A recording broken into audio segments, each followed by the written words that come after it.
In this document, I'm going to be talking to you about 3 different sporting activities. Individual sport, which is golf, specific position, which is a striker, and specific action, which is a golf swing. The aspect of the performance profiling that I have done on the golfer were mainly aimed at the golfer's technique within the game itself, as the golfer needs to know the club he needs for the shot and the shot he is about to take, the angle and the power of the shot in order for the ball to go where the golfer wants the ball to go. The golfer has to be flexible, as he needs to be able to swing the whole way around their body, which also influences power, as the golfer can get momentum to hit the ball further. The positioning of the golfer is also a high factor, as it plays a part in the performance of the golfer, as if they weren't positioned properly, then the shot won't be accurate, as you may be pointing in the wrong direction. This is also linked to accuracy, as you need to have a very good accuracy to have any chance of winning a golf match, as you can have loads of power, but if the ball doesn't go where you want it, then it's a bad shot. I have listed backspin and topspin as one of the techniques needed to play golf, as if you need to reach the putting green, then back or topspin is key to getting the ball closer to the hole. Muscular endurance is a physical aspect needed in golf, as you are going to play a golf for a few hours, which can strain the body.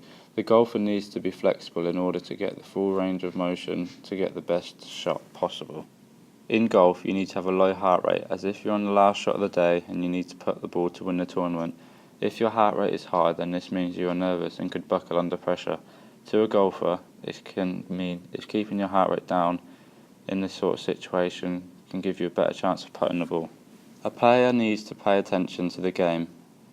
He is playing as if he's about to tee off and they get distracted by a bird or a spectator, then this could affect the shot that they're about to take. This links to concentration, as he needs to concentrate on the game. If he loses focus, the golfer will need to block out all of the distractions and aim on the ball and where he wants the ball to go. The technical part of being a goalkeeper are listed above, but if a goalkeeper didn't have these attributes, then they wouldn't be a very good goalkeeper.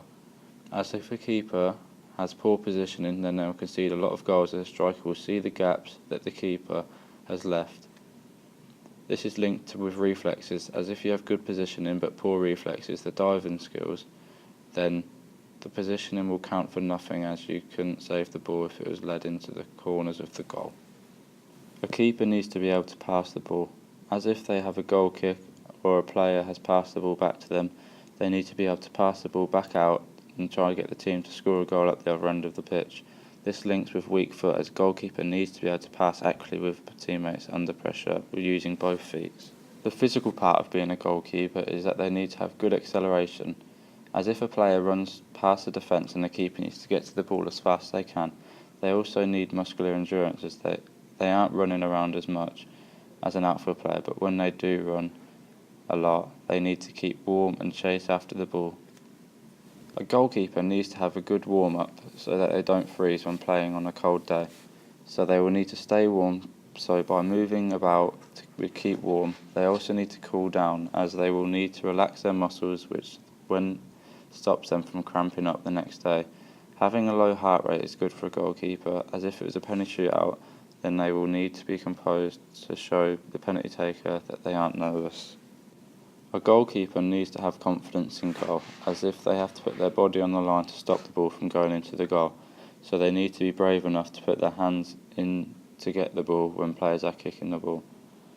They also need to be paying attention to the game, as he will need to see if the ball is coming towards them and to judge whether they can come out to get the ball or stay in goal and let the defenders deal with the ball. There are 2 types of biomechanical analysis, one of them being quantitative and the other being qualitative. Quantitative is based on the facts, so the person will use technology to get results. It is also using data such as distance covered, shots at goal and tackles. Qualitative is based on the personal opinion of the person who's judging the athlete, which can be different depending on the person's skills, experience and knowledge of judging athletes' performance. This chart below shows what I think of a professional athlete needs to excel in sports. A golfer has to be flexible, as he needs to be able to swing and allow the whole range of movement in their body, which also influences power, as the golfer can get momentum to hit the ball further. The positioning of the golfer is also a high factor that plays a part in their performance on the golfer, as if they aren't positioned properly, then the shot won't be accurate, as you may be pointing in the wrong direction. This is also linked to accuracy, as if they haven't got a very good accuracy, they have a very bad chance of winning the golf match, as you have loads of power, but if the ball isn't going, then it's bad. Muscular endurance is a physical aspect needed in golf, as if you're playing golf for a few hours and might have a few holes to get round, it can put strain on the body. Also, golfers need to have strength and power, as if you weren't to strike the ball, you need to get the right amount of power to get the golf ball where they want it to go. In golf, you need to have a low heart rate, as if you're on your last shot of the day and you need to putt the ball to win the tournament, your heart rate is going to be high, which means you're nervous and anxious. This means you could buckle under pressure. If the golfer can keep the heart rate down in this situation, they have a better chance of putting the ball. A golfer needs to pay attention to the game, as if he's playing and he's about to tee off and get distracted by a spectator making noise. This could affect the shot they're about to take. This links to concentration, as if he needs concentration on the game or he will lose focus. The golfer will need to block out any distractions and aim on the ball and where they want the ball to go.